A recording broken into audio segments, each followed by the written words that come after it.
حملہ کر دیا ہے.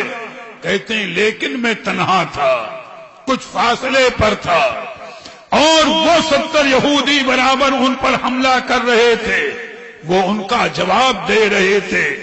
کہتے ہیں میں بڑھنے کے ارادے ہی میں تھا کہ بڑھ کر میں بھی کچھ ساتھ دوں کہ اچانک میں نے دیکھا کہ آسمانوں کے دروازے کھلے ہوئے ہیں، فرشتوں کی جماعتیں اتر رہی ہیں.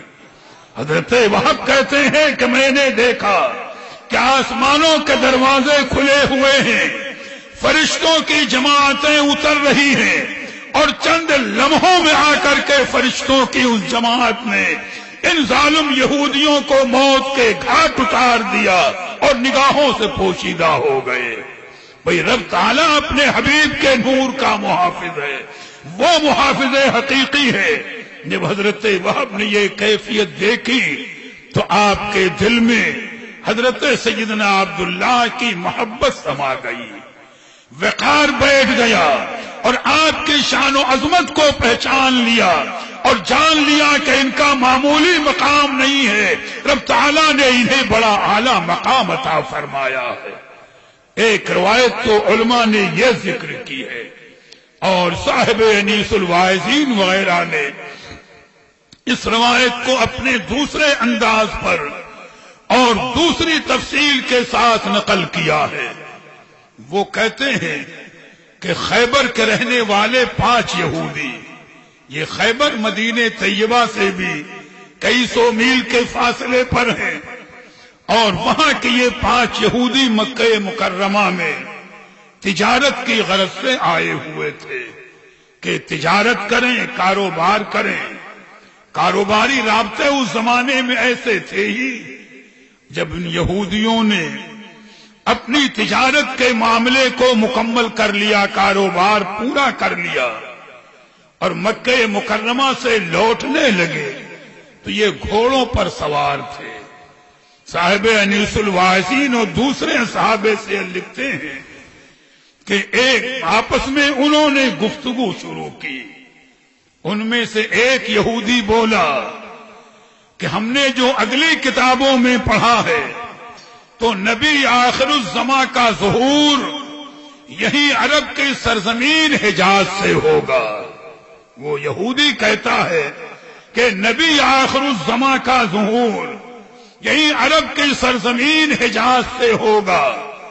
تو دوسرا یہودی کہتا ہے ہوگا تو عرب سے، مگر وہ نبی ہمارے قوم کے ہوں گے. یعنی اتنے غرور میں مبتلا. وہ کہتا ہے کہ نبی آخر الزماں کا ظہور ہوگا عرب سے ضرور، لیکن وہ ہماری قوم سے ہوں گے. تو تیسرا بولا ہاں اس لیے کہ ہماری قوم بنی اسرائیل اللہ تعالیٰ کو بہت پیاری اور محبوب ہے، لہذا اولاد یعقوب علیہ السلام کے علاوہ دوسری کسی قوم میں نبی ہو ہی نہیں سکتا. یعنی سب اپنے اپنے فتوے لگا رہے ہیں.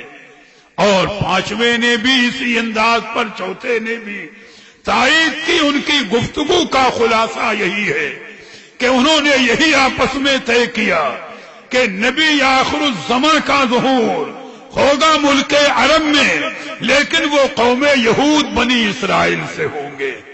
آپس میں گفتگو ہو رہی تھی.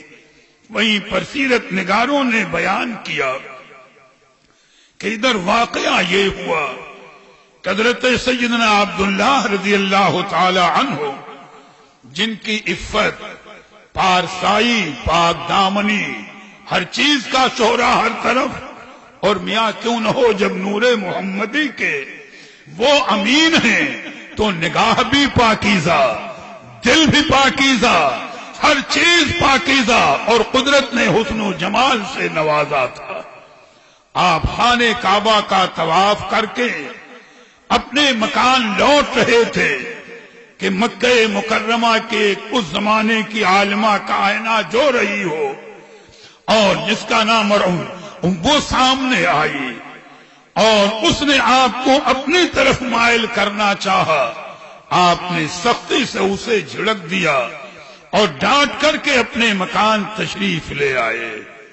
لیکن دل پر ایک بوجھ تھا اور دل میں ایک پریشانی تھی کہ آج اس نے مجھے چھیڑنے کی جرأت کیسے کی، مجھے اپنی طرف مائل کیسے کرنا چاہا، جبکہ رب تعالیٰ نے مجھے نگاہوں کی بھی، دل کی بھی، ہر چیز کی پاکیزگی عطا فرمائی، تو قلب پاک کچھ بے چین سا تھا۔ علماء فرماتے ہیں حضرت سیدنا عبد المطلب رضی اللہ تعالی عنہ قریب وہیں بیٹھے تھے، آپ کے چہرے کے اتار چڑھاؤ کو دیکھا، حالات کو دیکھا، چہرے پر کچھ بے چینی کے آثار نظر آئے، کیفیت پوچھی تو آپ نے فرمایا کہ کچھ بے چینی ہے دل میں، اگر اجازت دیں تو میں جا کر مکہ شریف کے باہر صحرا میں ہرن کا شکار کر کے آ جاؤں، تفریح بھی ہو جائے گی اور دل کو سکون بھی مل جائے گا۔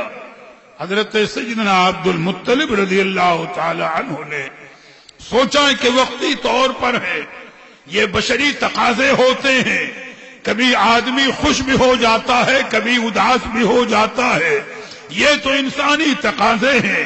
فرمایا کہ آپ جائیں، شکار کھیل کر کے آ جائیں، طبیعت بہل جائے گی تاکہ سکون بھی ہو جائے۔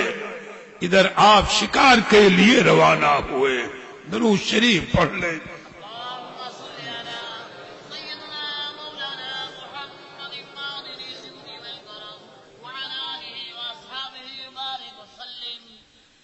اور اتفاقی طور پر آپ نے شکار کھیلنے کے لیے اسی وادی کا رخ کیا، یہ قدرت کے راز ہے، جہاں پر یہ پانچوں یہودی اپنے گھوڑوں پر سفر بھی کر رہے تھے۔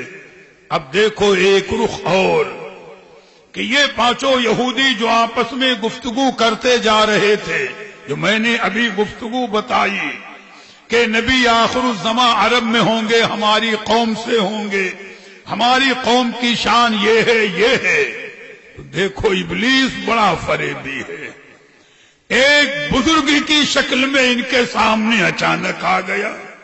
اگر راہ چلتے آپ کے سامنے بھی، ہمارے سامنے یا کسی کے سامنے، اگر جنگل میں میدان میں اچانک کوئی آ جائے، نہ دائیں سے آتا ہوا نظر پڑے، نہ بائیں سے، نہ آگے سے، نہ پیچھے سے، اچانک ظاہر ہو جائے تو تھوڑی دیر کے لیے انسانی عقل تو حیران رہ جائے گی کہ یہ کون ہے، اور وہ بھی عمدہ بزرگوں کا لباس پہن کر کے اچانک ان کے سامنے ظاہر ہوا یہودیوں کے، اور یہودی ٹھٹک کر کھڑے ہو گئے، ان پر کچھ رعب بھی طاری ہوا اور کچھ گویا ہیبت کا معاملہ بھی۔ پوچھنے لگے، اے بزرگ تم کون ہو؟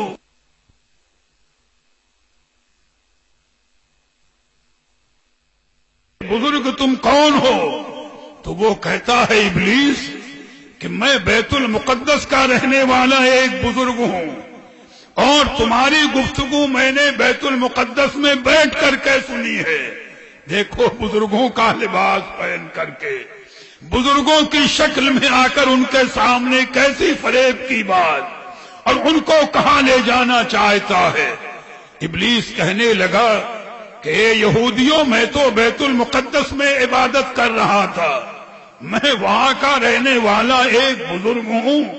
جب تم یہاں گفتگو آپس میں کر رہے تھے کہ نبی آخر الزماں کا ظہور عرب میں ہوگا، تم یہ کہہ رہے تھے ہماری قوم سے ہوگا، تم یہ کہہ رہے تھے کہ اولاد یعقوب علیہ السلام سے ہوگا، غیر قوم میں نہیں ہو سکتا، یعنی ان کی پوری گفتگو میں نوعاً بتا دی، چونکہ ظالم ساتھ چل کے تو سن رہا تھا، اور جب پوری گفتگو بتا دی تو کہا سنو، میں نے وہاں بیت المقدس میں بیٹھے بیٹھے جب تمہاری گفتگو کو سنا تو تمہارے ساتھ مجھے ہمدردی ہوئی، اور میں تمہیں بہت نیک مشورہ دینے آیا ہوں، اور اگر میرے نیک مشورے پر عمل کرو گے تو تمہارا مقصد پورا ہو جائے گا۔